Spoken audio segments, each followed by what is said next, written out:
Letter. Sorry. Letter. Mina Harker to Lucy Westenra. Budapest, the 24th of August. My dear Lucy, I know you will be anxious to hear all that has happened since we parted at the railway station at Whitby. Well, my dear, I got to Hull all right and caught the boat to Hamburg, and then the train on here. I feel I can hardly recall anything of the journey, except that I knew I was coming to Jonathan, and that, as I should have to do something nursing. All right. My voice is triggering off the singing bowl. Like I have a different type of resonance, and it's actually triggering off the singing bowl, the crystal quartz. And we're doing the sacral chakra right now. So let's try this again. Letter. Mina Harker to Lucy Westenra.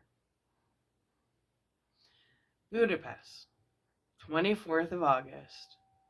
My dearest Lucy, I know you will be anxious to hear all that has happened since we parted at the railway station at Whitby. Well, my dear, I got to Hull all right and caught the boat to Hamburg and then the train on here. I feel I can hardly recall anything of the journey, except that I knew I was coming to Jonathan, and that, as I should have do some nursing, I had better get all the sleep I could. I found my dear one, oh, so thin and pale and weak looking. All the resolution has gone out of his dear eyes, and that quiet dignity which I told you was in his face has vanished. He is only a wreck of himself, and he does not remember anything that has happened to him for a long time past.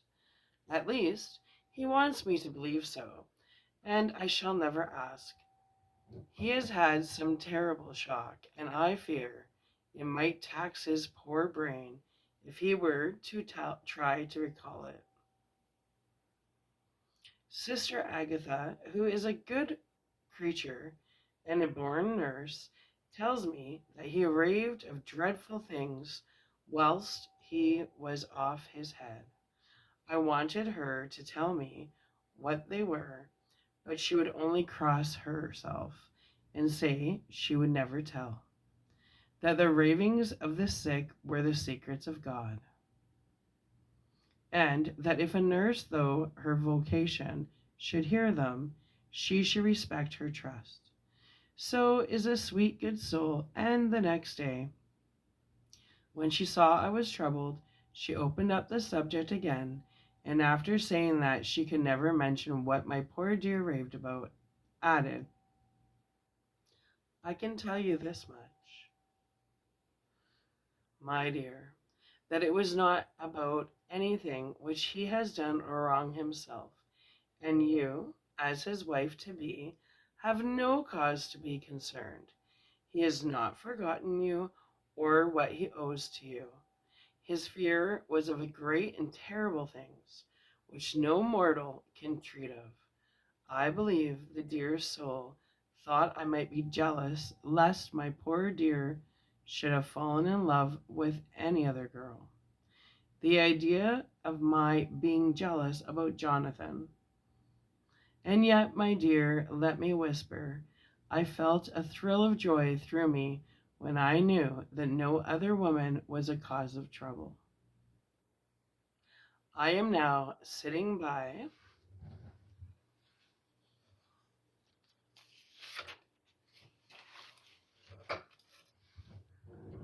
his bedside, where I can see his face while he sleeps. He is waking, When he woke, he asked me for his coat, as he wanted to get something from the pocket. I asked Sister Agatha, and she brought all his things. I saw that amongst them was his notebook, and he was going to ask him to let me look at it, for I knew then that I might find some clue to his trouble. But I suppose he must have seen my wish in my eyes, for he sent me over to the window, saying he wanted to be quite alone for a moment. Then he called me back, and when I came, he had his hand over his notebook, and he said to me very solemnly, "Wilhelmina." I knew then that he was in deadly earnest, for he has never called me by the name since he asked me to marry him. You know, dear, my ideas of the trust between husband and wife. There should be no secret, no concealment. I have had a great shock, and when I try to think of it, what it is, I feel my head spin around, and I do not know if it was all real or the dreaming of a madman. You know, I have had brain fever, and that is to be mad. The secret is here, and I do not want to know it. I want to take up my life here with our marriage. For my dear, we had decided to be married as soon as the formalities are complete. Are you willing, Wilhelmina, to share my ignorance? Here is the book. Take it and keep it.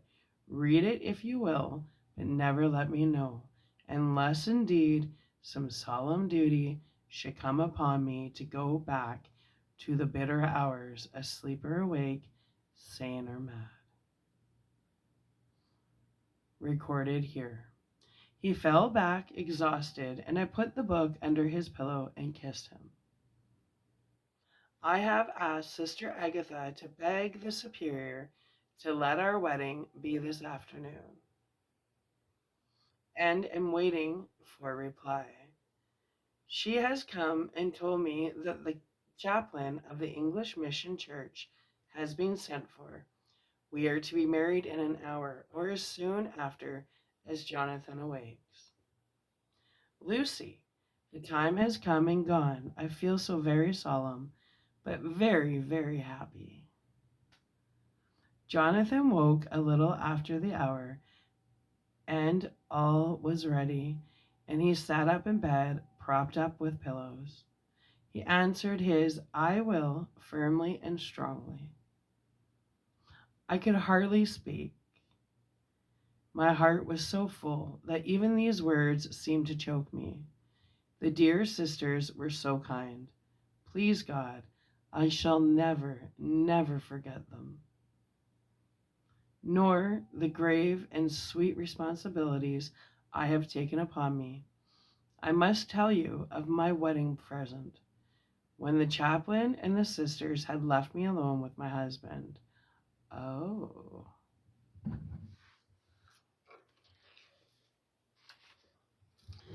Oh, Lucy, it is the first time I have written the words, my husband.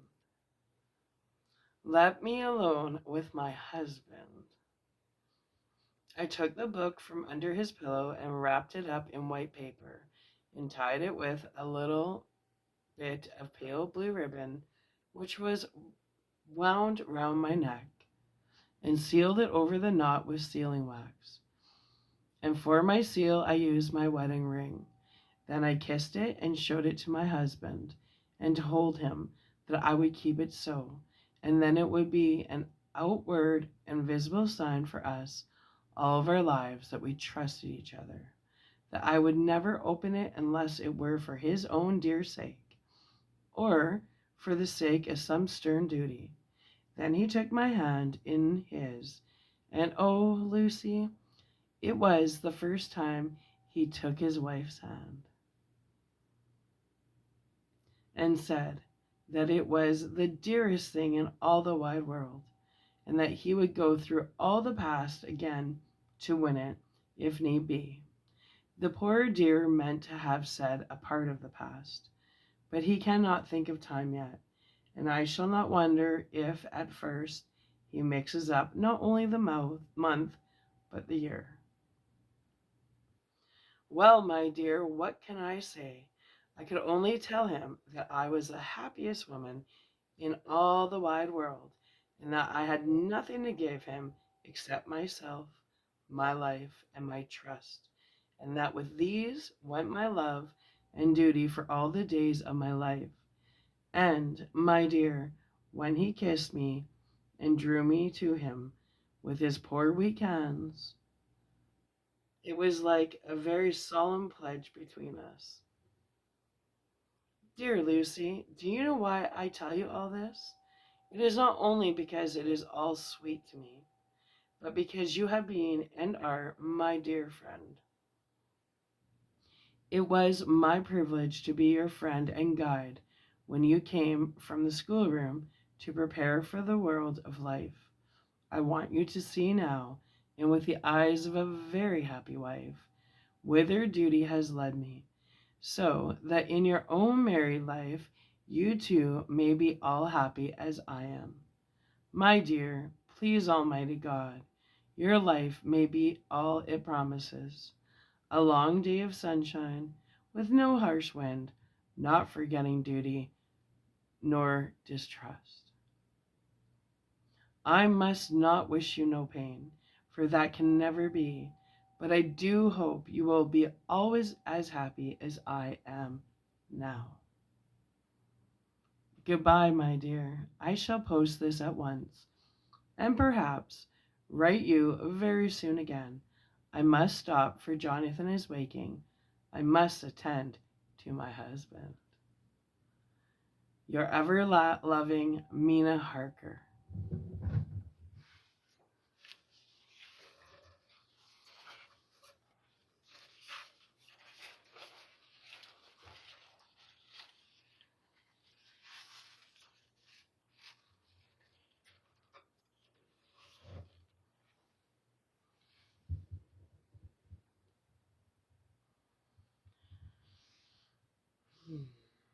Letter, Lucy Westenra to Mina Harker. Whitby, 30th of August. My dearest Mina, oceans of love and millions of kisses, and may you soon be in your own home with your husband. I wish you could be coming home soon enough to stay with us here. This strong air would soon restore Jonathan. It has quite restored me. I have an appetite like a cormorant, am full of life, and sleep well. You will be glad to know that I have quite given up walking in my sleep. I think I have not stirred out of my bed for a week. That is, when I once got into it at night. Arthur says I'm getting fat. By the way, I forgot to tell you that Arthur is here. We have had such walks and drives and rides and rowing and tennis and fishing together, and I love him more than ever. He tells me that he loves me more, but I doubt that. For at first he told me that he couldn't love me more than he did then. But this is nonsense. There he is, calling to me. So no more, just at present, from your loving Lucy. P.S. Mother sends her love. She seems better, poor dear. P.P.S. We are to be married on the 28th of September. Dr. Seward's Diary, 20th of August. The case of Renfield grows even more interesting. He is now so far quieted there that our spells of cessation from his passion. For the first week after his attack, he was perpetually violent. Then one night, just as the moon rose, he grew quiet and kept murmuring to himself, "Now I can wait. Now I can wait." The attendant came to tell me So I ran down at once to have a look at him. He was still in the straight waistcoat and in the padded room, but the suffused look had gone from his face, and his eyes had something of their old pleading, I might almost say cringing softness. I was satisfied with his present condition and directed him to be relieved. The attendants hesitated, but finally carried out my wishes without protest. It was a strange thing that the patient had humor enough to see their distrust. For, coming close to me, he said in a whisper, all the while looking furtively at them, "They think I could hurt you. Fancy me hurting you, the fools." It was soothing, somewhat, somehow, to the feelings to find myself disassociated, even in the mind of this poor madman, from the others. But all the same, I do not follow his thought. Am I to take it that I have anything in common with him, so that we are, as it were, to stand together, or he has to gain from me some good so stupendous that my well-being is needful to him? I must find out later on. Tonight he will not speak. Even the offer of a kitten or even a full-grown cat will not tempt him. He will only say, "I don't take any stock in cats. I have more to think of now, and I can wait. I can wait." After a while, I left him. The attendant tells me that he was quiet until just before dawn, and then he began to get uneasy, and at length violent, until at last he fell into a paroxysm, which exhausted him so that he swooned into a sort of coma. 3 nights has the same thing happen, violent all day, then quiet from moonrise to sunrise. I wish I could get some clue to the cause. It would almost seem as if he were some influence which came and went. Happy thoughts. We shall tonight play sane wits against mad ones. He escaped before without our help. Tonight he shall escape with it. We shall give him a chance and have the men ready to follow in case they are required. 23rd of August. The unexpected always happens. How well Disraeli knew life. Our bird, when he found the cage open, would not fly, so all our subtle arrangements went for naught. At any rate, we have proved one thing, that the spells of quietness last a reasonable time. We shall in future be able to ease his bond for a few hours each day. There. I have given order to the night attendant merely to shut him in the padded room, when once he is quiet, until an hour before sunrise.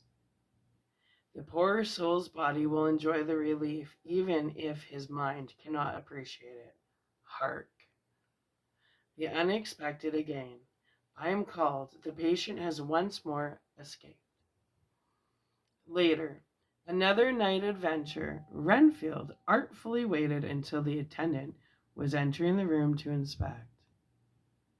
Then he dashed out past him and flew down the passage. I sent word for the attendants to follow.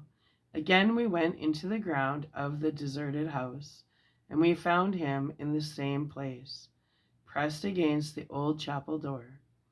When he saw me, he became furious, and he had not the attendants seize him in time, he would have tried to kill me. As we were holding him, a strange thing happened. He suddenly redoubled his efforts, and then as suddenly grew calm. I looked around instinctively, but could see nothing. Then I caught the patient's eye and followed it. He could trace nothing as it looked into the moonlit sky, except a big bat, which was flapping its silent and ghostly way to the west. Bats usually wheel and flit about, but this one seemed to go straight on.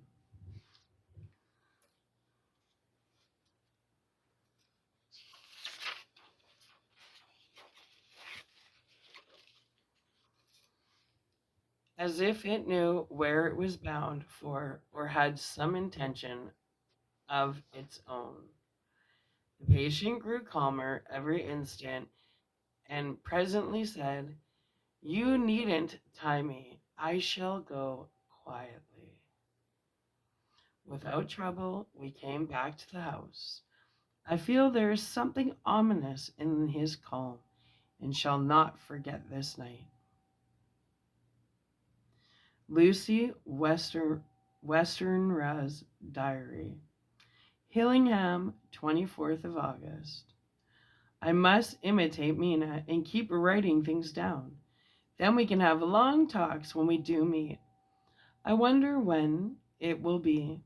I wish you were with me again, for I feel so unhappy. Last night I seemed to be dreaming again, just I was at Whitby. Perhaps it is the change of air, or getting home again. It is all dark and horrid to me, for I can remember nothing. But I am full of vague fear, and I feel so weak and worn out. When Arthur came to lunch, he looked quite grieved when he saw me, and I hadn't the spirit to be cheerful. I wonder if I could sleep in Mother's room tonight. I shall make an excuse and try.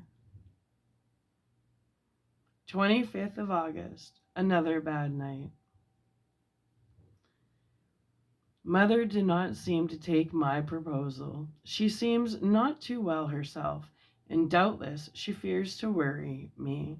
I tried to keep awake and succeeded for a while, but when the clock struck 12, it waked me from a doze. So I must have been falling asleep. There was a sort of scratching or flapping at the window, but I did not mind it, and as I remember no more, I suppose I must then have fallen asleep. More bad dreams. I wish I could remember them. This morning I am horribly weak. My face is ghastly pale, and my throat pains me. It must be something wrong with my lungs, for I don't seem ever to get air enough. I shall try to cheer up when Arthur comes, or else I know he will be miserable to see me so. Letter, Arthur Holmwood to Dr. Seward. Albemarle Hotel, 31st of August. My dear Jack, I want you to do me a favor. Lucy is ill. That is, she has no special disease, but she looks awful and is getting worse every day. I have asked her if there is any cause. I do not dare to ask her mother, for to disturb the poor lady's mind about her daughter in her present state of health would be fatal.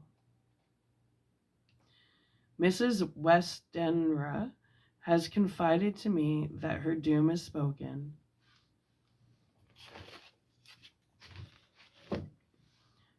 Disease of the heart, though poor Lucy does not know it yet. I am sure that there is something preying on my dear girl's mind. I am almost distracted when I think of her. To look at her gives me a pang. I told her I should ask you to see her, and though she demurred at first, I know why, old fellow, she finally consented. It will be a painful not hesitant to ask, or you act. You are to come to lunch at Hillington tomorrow, 2 o'clock, so as not to arouse any suspicion in Mrs. Westenra's, and after lunch Lucy will take an opportunity of being alone with you.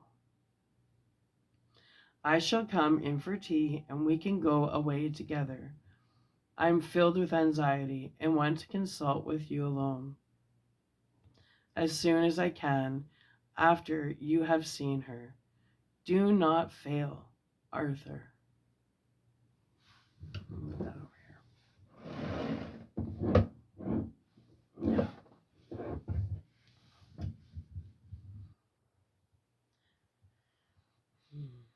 Telegram. Arthur Holmwood to Seward.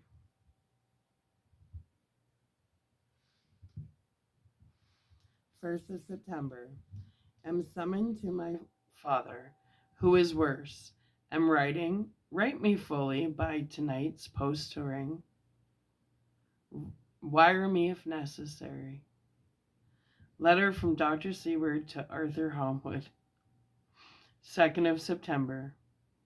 My dear old fellow, with regard to Miss Westenra's health, I hasten to let you know at once that in my opinion there is not any functional disturbance or any malady that I know of. At the same time, I am not by any means satisfied with her appearance.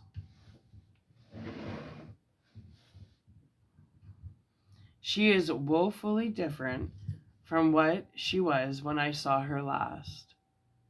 Of course, you must bear in mind that I did not have full opportunity of examination such as I should wish.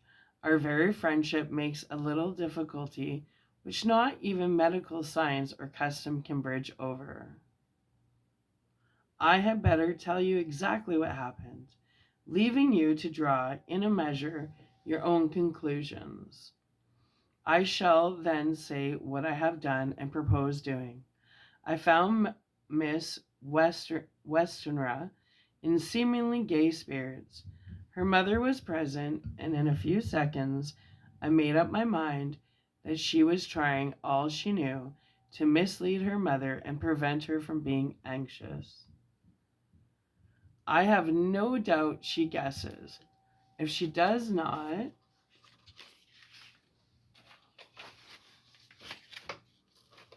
know what need of caution there is. We lunched alone, and as we all exerted ourselves to be cheerful, we got some kind of reward for our labors, some real cheerfulness amongst us. Then Mrs. Westenra went to lie down, and Lucy was left with me. We went into her boudoir. Until we got there, her gaiety remained, for the servants were coming and going. As soon as the door was closed, however, the mask fell off from her face, and she sank down into a chair with a great sigh, and hid her eyes with her hand. When I saw that her high spirits had failed, I at once took advantage of her reaction to make a diagnosis. She said to me very sweetly, I cannot tell you how I loathe talking about myself. I reminded her that a doctor's confidence was sacred, that you were grievously anxious about her. She caught on to my meaning at once and settled that matter in a word. Tell Arthur everything you choose. I do not care for myself, but all for him, so I am quite free. I could easily see that she is somewhat bloodless, but I cannot see the usual anemic signs. And by a chance, I was actually able to test the quality of her blood, for in opening a window which was stiff, a cord gave way, and she cut her hand slightly with broken glass. It was a matter in itself, but it gave me an evident chance, as I secured a few drops of the blood to have analyzed. The qualitative analysis gives a quite normal condition and shows I should infer in itself a vigorous state of health. In other physical matters, I was quite satisfied that there's no need for anxiety. But as there must be a cause somewhere, I have come to the conclusion that it must be something mental.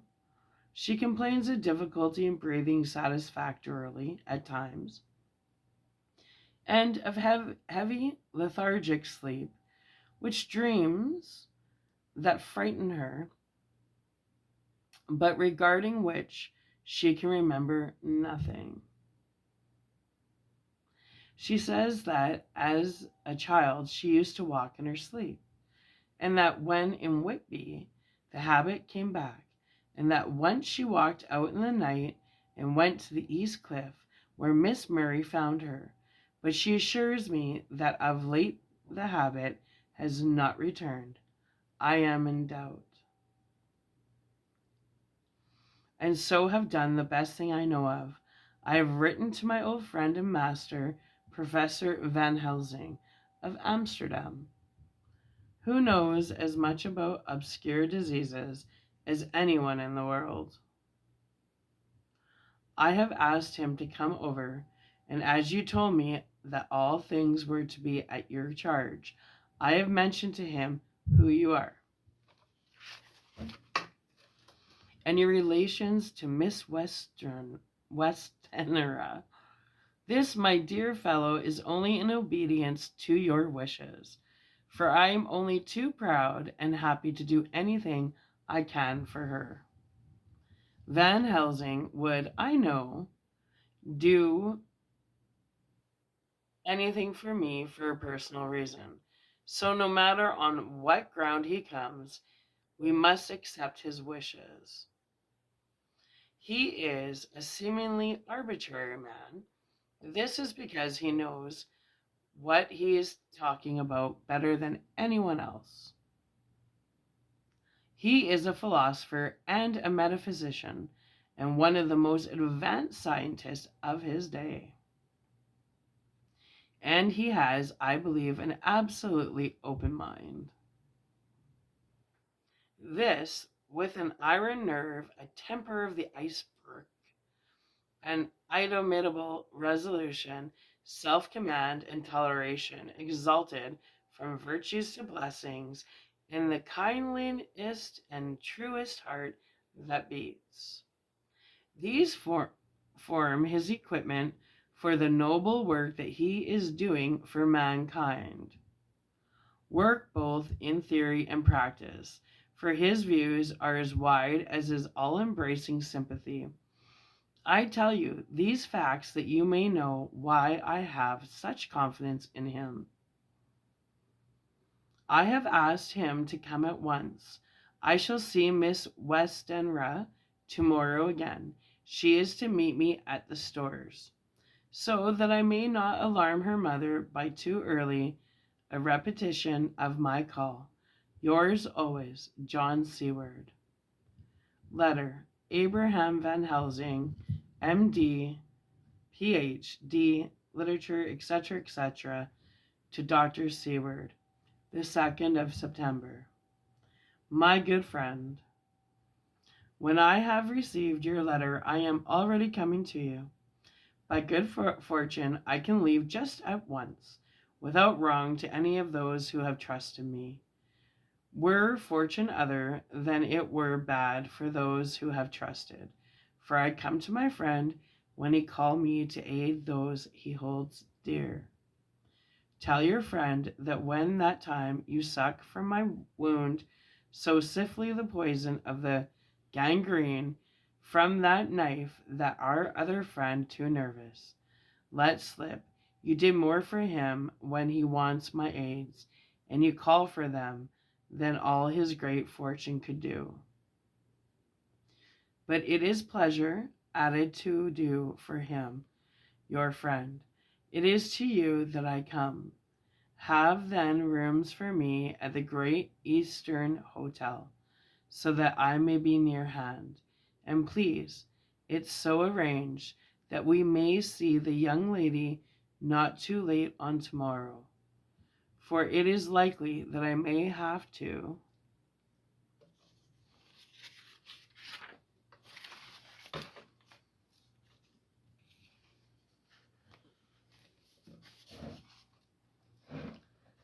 return here that night, but if need be, I shall come again in 3 days,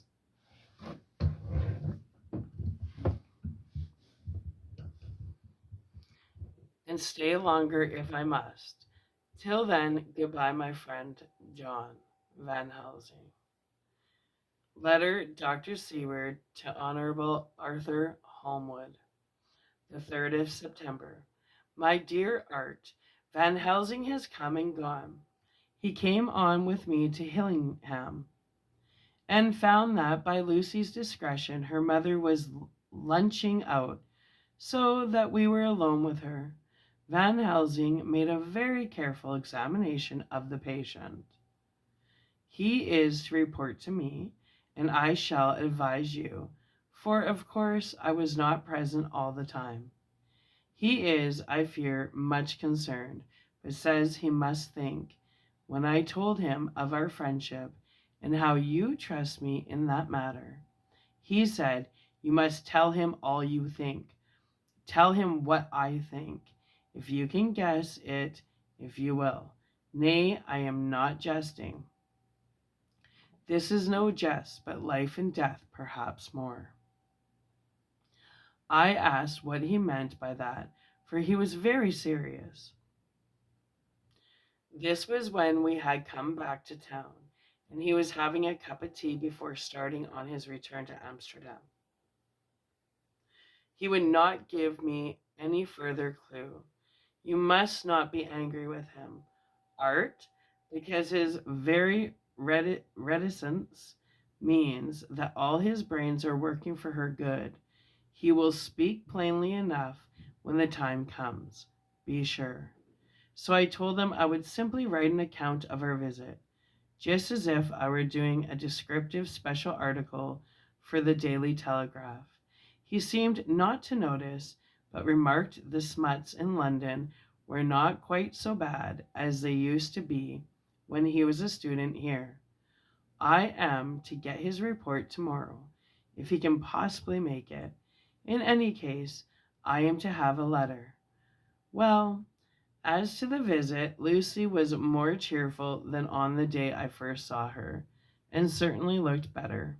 She had lost something of the ghastly look that was so upset to you, and her breathing was normal. She was very sweet to the professor, as she always is, and tried to make him feel at ease, though I could see that the poor girl was making a hard struggle for it. I believe Van Helsing saw it too, for I saw the quick look under his bushy brows that I knew of old. Then he began to chat of all the things except ourselves and disease, and with such an infinite geniality that I could see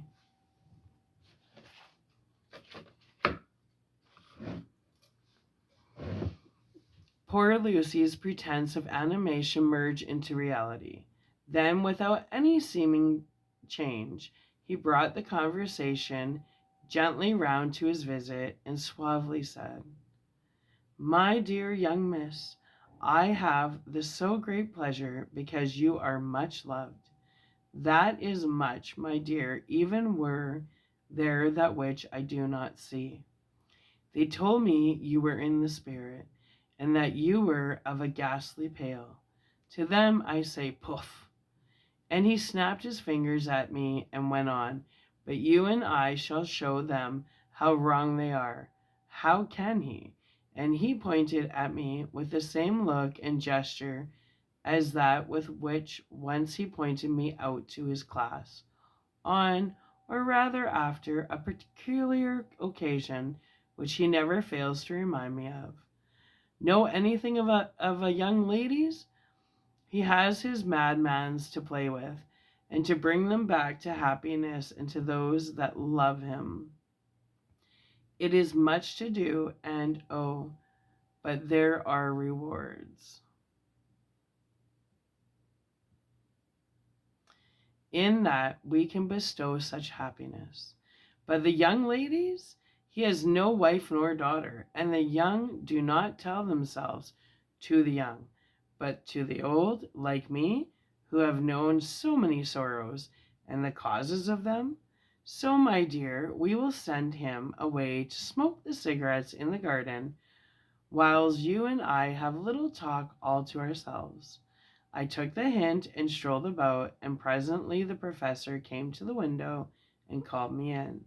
He looked grave, but said, I have made careful examination, but there is no functionable cause.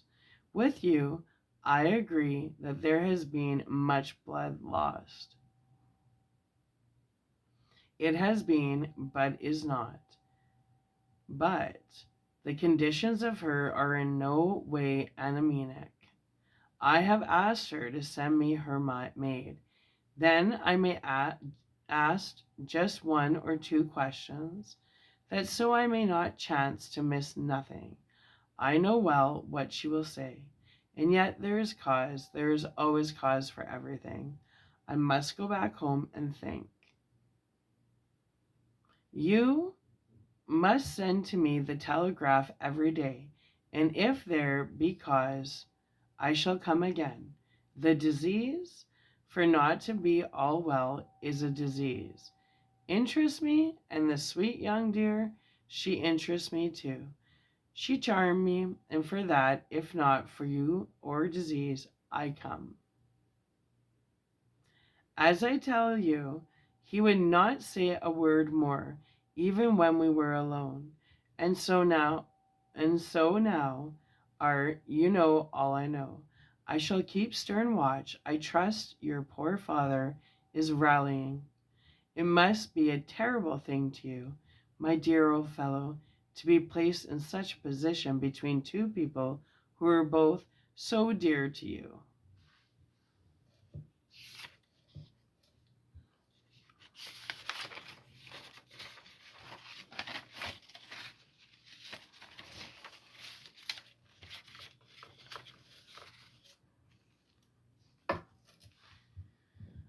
I know your idea of duty to your father, and you are right to stick to it. But if need be, I shall send you word to come at once to Lucy.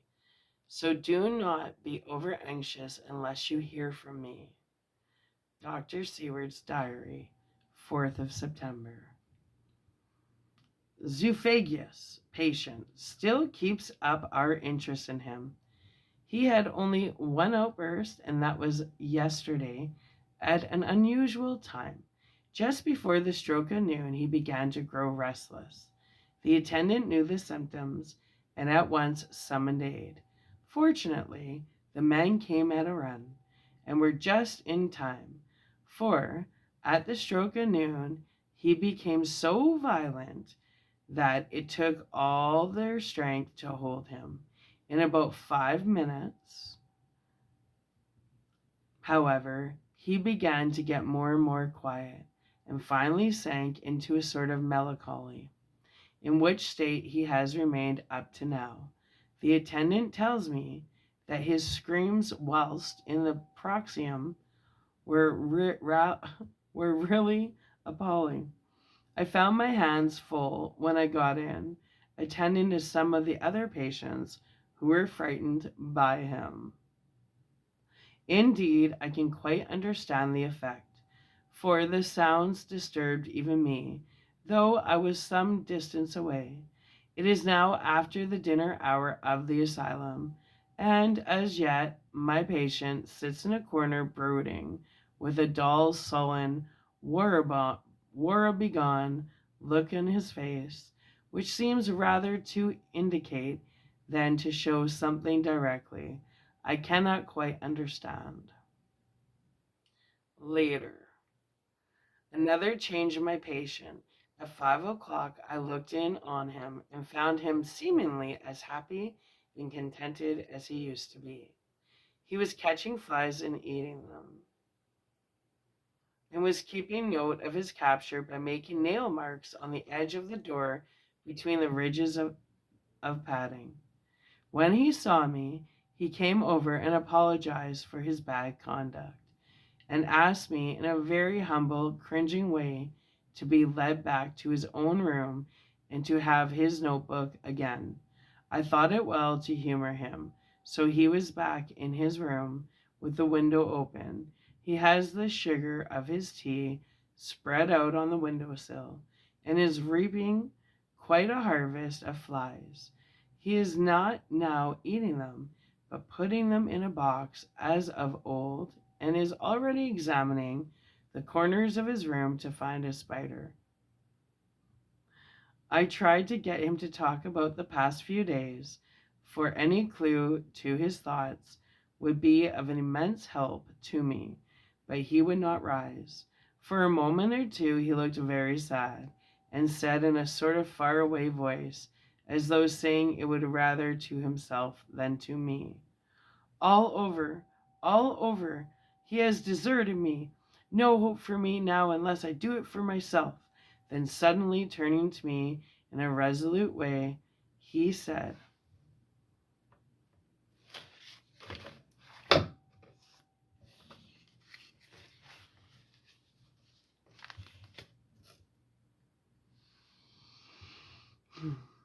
"Doctor, won't you be very good to me and let me have a little mouse sugar?" And he said to me, "Mouse sugar?" And he said to me, "Doctor, won't you be very good to me and let me have a little more sugar? I think it would be good for me." "And the flies," I said. "Yes, the flies like it too, and I like the flies, therefore I like it. And there are people who know so little as to think that madmen do not argue." I procured him a double supply and left him as happy as a man as, I suppose, any in the world. I wish I could fathom his mind. Midnight. Another change in him. I had been to see Miss Westenra, whom I found much better, and had just returned, and was standing at our own gate looking at the sunset, when once more I heard him yelling. As his room is on the side of the house, I could hear it better than in the morning. It was a shock to me to turn from the wonderful smoky beauty of a sunset over London, with its lurid lights and inky shadows, and all the marvelous tints that come on foul clouds even as on foul water, and to realize all the grim sternness of my own cold stone building, with its wealth of breathing misery, and my own desolate heart to endure it all. I reached him just as the sun was going down, and from his window saw the red disk sink. As it sank, he became less and less frenzied, and just as it dipped, he slid from the hands that held him, an inert mass on the floor. It is wonderful, however, what intellectual recuperative powers lunatics have, for within a few moments, he stood up quite calmly and looked around him. I signaled to the attendants not to hold him, for I was anxious to see what he would do. He went straight over to the window and brushed out the crumbs of sugar. Then he took his fly box and emptied it outside, and threw away the box. Then he shut the window, and crossing over, sat down on his bed. All this surprised me, so I asked him, "Are you not going to keep flies any more?" "No," he said. "I am sick of all that rubbish. He certainly is a wonderfully interesting study. I wish I could get some glimpse of his mind, or of the cause of his sudden passion. Stop. There may be a clue after all. If we can find why today his paroxysms came on at high noon and at sunset, can it be that there is a malign influence of the sun at periods which affect certain natures, as at times the moon does others? We shall see. Telegram Seaward London to Van Helsing, Amsterdam, the 4th of September, Patient still better today.